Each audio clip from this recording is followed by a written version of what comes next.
little video I'm going to be doing on the difference of these Sentry trip mines. Here you have a version 1. Comes with this little pull slide pin that comes out, trips the mine. You set it by pulling up on this and sliding this little piece of metal into the slot right here. This new version 2 is smaller design, lighter, works pretty good. I'm going to go over some pros and cons on it so everybody can see what I'm talking about. Start out with the pros. Smaller, as you can see, it's a lot smaller than the original. What you have here is, along the sides, is bolt holes where you can screw it fast to a piece of wood, a tree, whatever you're hooking it to, or you could wire tie it fast, or technically you could do bungees from one hole to the other hole around a tree to hold it fast.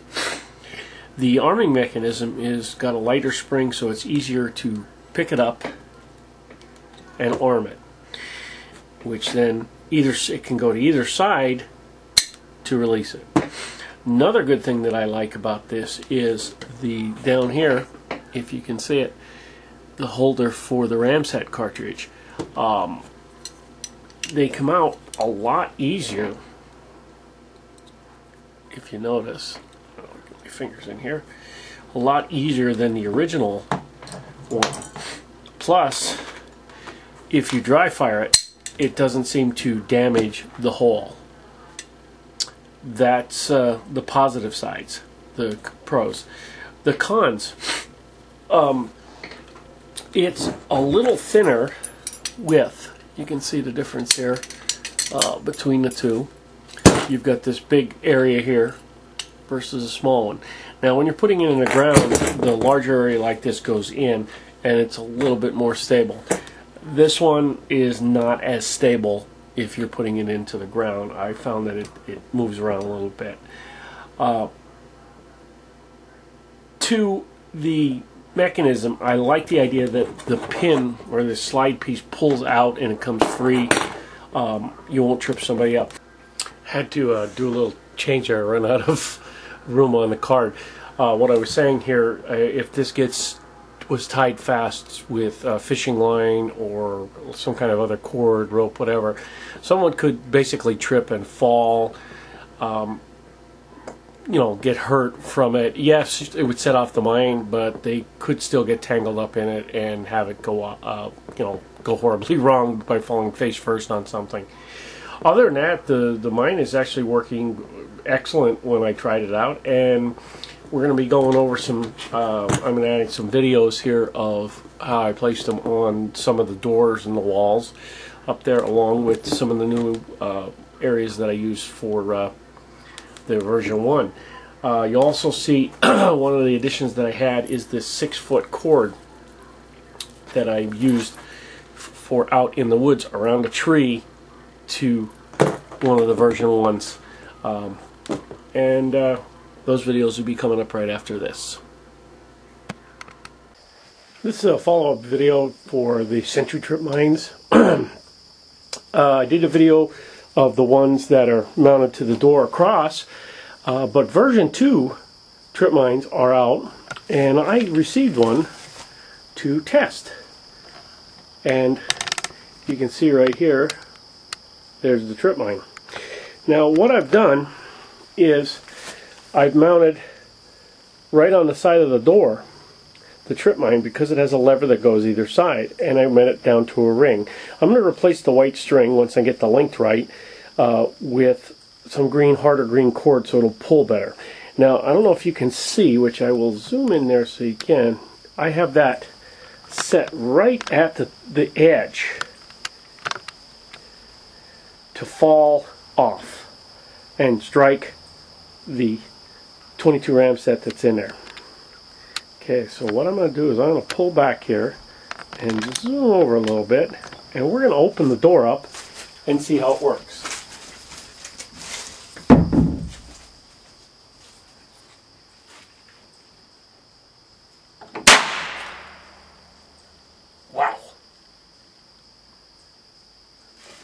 Works.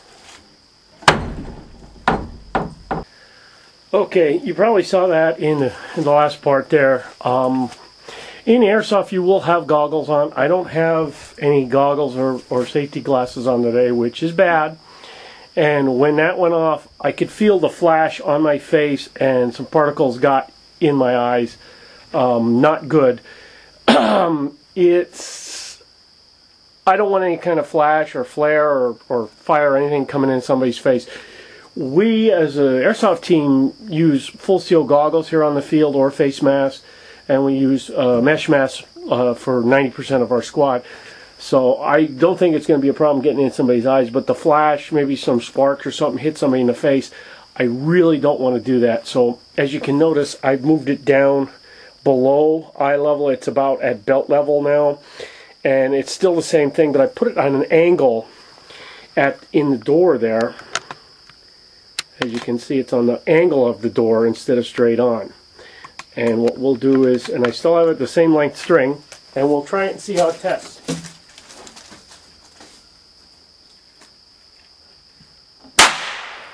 Very good. Now, one thing that I want to test, this has gone off. The bar doesn't hit the side which it was doing before. The only problem that we have is if somebody opens the door up all the way, this is binding right there.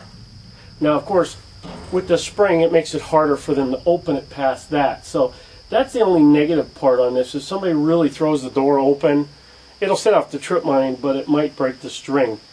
I might make the heavier string, it'll stop it from coming through. And this is pretty solid in here, so I don't think it'll pull it through. If I get the heavier twine on this, is perfect. I'm going to do measurements, the top and to the side, and this is very movable. They take this off, take the hook off on this side, and you can move it to other doors. The reason for this is that unlike the other door over here, which you see, the trip mine is on this side and the door is on this side facing in, so it faces this way and opens out. This one is a flush one, and there's a flat wall all the way across there, so you really want to have something along with the door instead of trying to go across. So that's what I'm going to go with. Now I'm going to hook this up on the two flat doors on either side. I have enough material to hook it up on a couple, but I'm going to try to put it in the same spot on each door. Now we have two doors facing opposite directions. They both open up the hill, but they're a little bit different, so we're going to try it on each one. Okay, slight change. Not really much, but what I've done is I put the round pegs, which are basically 3-inch pieces of half-inch pipe, more over to the corner so it's rolling more. 39 inches up to the top, 19-inch piece of string, okay, 13 inches over from the door frame. Okay, I have a ram set loaded. Let's see how it works.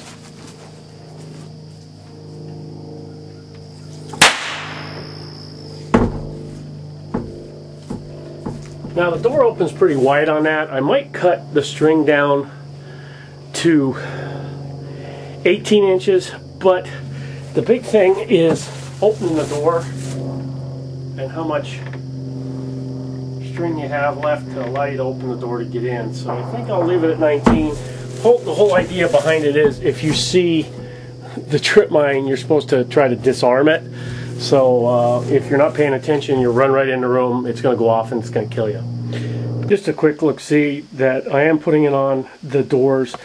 19 inches from the edge of the door over, 14 inches from the door over is the hook. And this is a door that can be set up with a trip mine. Of course, the spider's having a good time here in the corner, but other than that, it's working out well.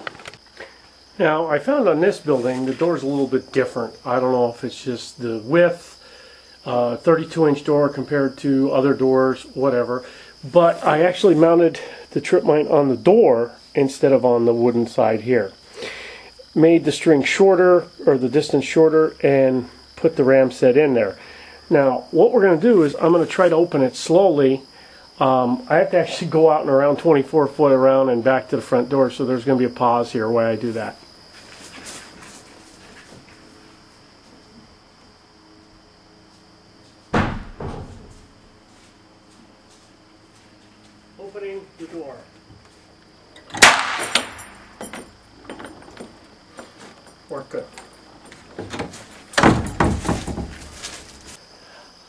I was going to put a little bit lower, but I think I'll leave it where it is. I've got a couple more doors to set up yet, and we'll film on each one. Okay, I have another door. If you look at the setup here, it's a long wall, goes 16 feet to that wall and a window. So what we have set up here is the one on the door, like we were doing before. A little bit harder angle on the door here, but and I pinched it a little bit, but you get the idea. So I don't feel like running all the way around just to test it, so I'll just open it up from inside here so you get an idea.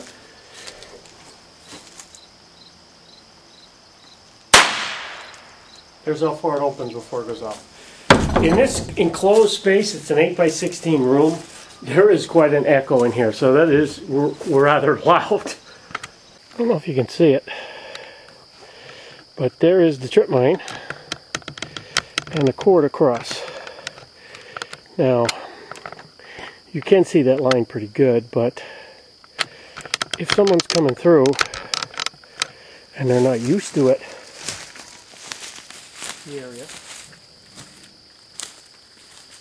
and their focus is up at what's in front of them, they've got the gun up,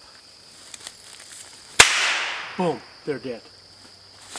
I think it'll work pretty good. But if somebody's got a brain on their head and they look down, they'll see that bright green string. If you camouflage it good, maybe they won't. Just something I want to try. What I've got is, of course, the trip mine, and I got 6 feet of cord. One end's got a large steel ring. The other end has the S-hook with the pull pin. Now, I just found out that the pull pin doesn't allow that to go through, or the ring does not allow that to go through. But if you unhook the S-clip, put it through, and hook it back up again, you're good to go. And the reason for the 6 foot of cord is you go around a small tree, cinch it up so it gets around the tree in a circle, stretch this out to your trip mine, get your trip mine set at the distance, get it all set, put your ram set in there, put some leaves, brush and things on top of it, and it should be good to go. And this green string, of course, you know, it doesn't, if you cover it off enough, maybe you might be able to block it out. Maybe I should have got a little darker green string, but this actually is heavy enough so you pull it, and because it's pulling the pin out of the grenade, the person won't trip and fall and go forward on their face. Seems like it works pretty good.